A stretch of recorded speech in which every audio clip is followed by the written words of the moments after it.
disappointment is bitter and the vexation is real.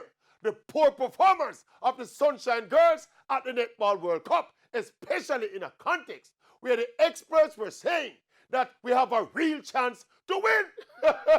The hype and the talk even got louder when Jamaica ascended to the number 2 ranked position in the world. But the performances have been as flat as a willy penny. And of course, we're hearing this and we're hearing that. But personally, I think it was complacency that got the better of the Jamaican team and the coaching staff.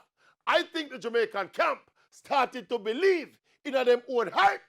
They came out feeling them going beat up South Africa. We were slow to make the necessary adjustments. Them drop in a hole and could not recover. Them get caught again off guard by England and could not find the next gear. Tournament done.